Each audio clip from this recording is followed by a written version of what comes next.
You do disimpact your bowels to palm swipes after. Sand-ridden pizza of the latest episode of Mom Swipes Left, a podcast with two middle-aged women who've never had an ab. This is episode What Happened to the Number? It went off the page, 82, I believe. About MSL episode 220. It's time to dabble in parasitology, as you do, and punch a breatharian in the face.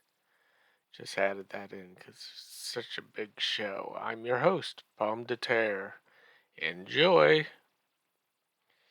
Carol had a shit list about not being able to shit because of her diet, which was a good segue into the rest of the show. They missed a product placement where Jen did everything but actually say the slogan for V8 in saying that she should have had one because she's stocked her cupboards with them. Notable news was apparently notable news from hell, according to Carol's sing-in, and mostly about kind of disastrous things like the seaweed blob that's coming for us.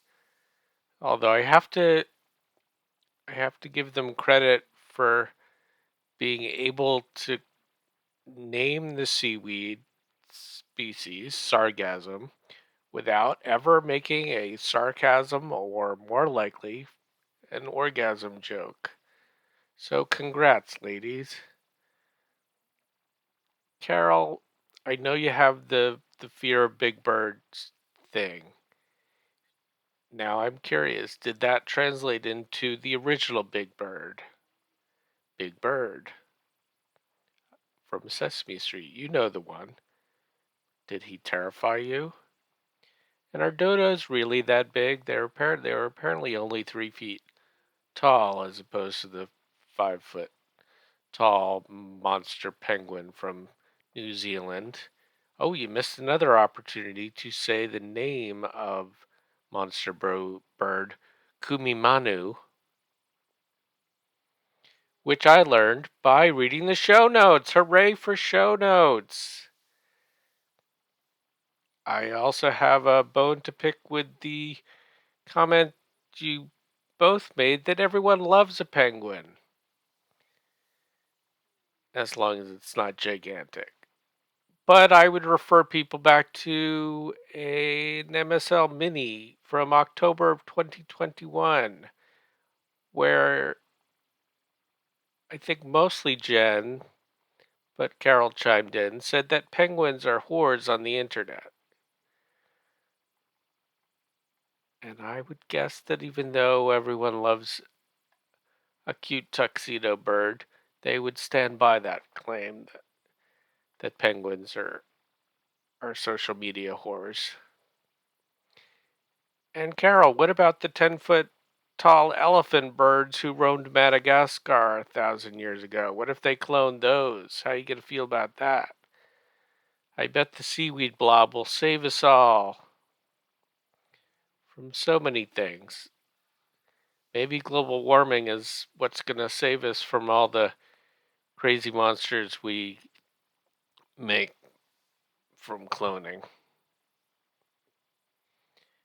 They like women with men's names, like Georgie, and I'm going to recommend on that notion you check out the FX, the entire series, the FX sitcom Better Things, now available in its entirety on Hulu. That led to a good musing about what would make you call off your wedding if you walked into a bathroom and caught your fiance doing something. And in this case, it was a story about a man who was breastfeeding from his mother as an adult, which to me was reminiscent of the horrifying Robert Munsch. I think that's his name.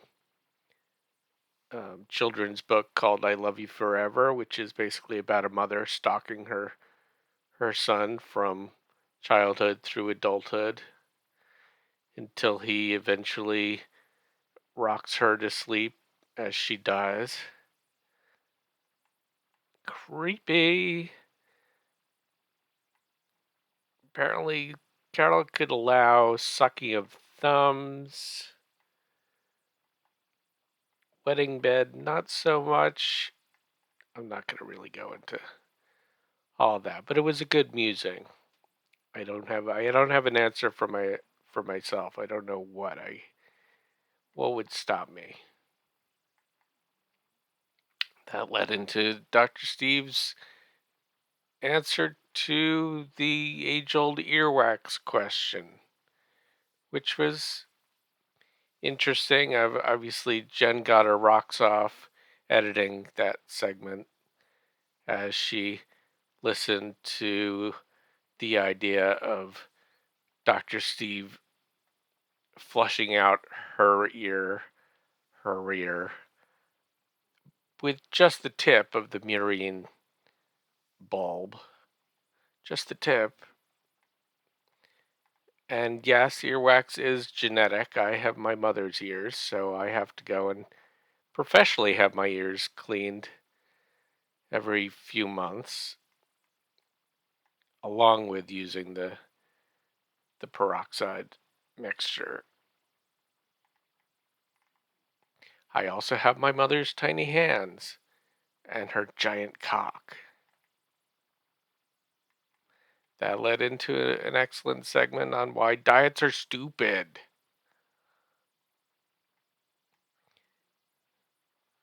Jen regaled us with stories of her trying the Karen Carpenter story diet, or at least wishing she could. I'm not going to go into, I know I'm spending more time saying I'm not going to go into things than anything else. The baby food diet sounds like you're supposed to eat babies. And also, as a throwback, why not a breast milk diet? It's got all the nutrients you need. And what about intermittent fasting? They didn't talk about that at all, which I get a lot of ads for in my feed. I would expect, as long as cleanses are being promoted, that MSL could promote a molasses cleanse. For me, the only way I've lost weight is through involuntary bulimia, and I can't really recommend how to get that unless your upper esophageal sphincter stops working.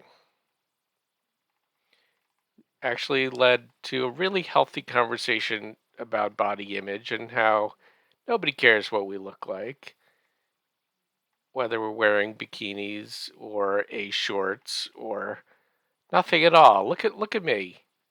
Years have gone by and here I am just in my all my glory. Nobody cares. Just letting it all hang out.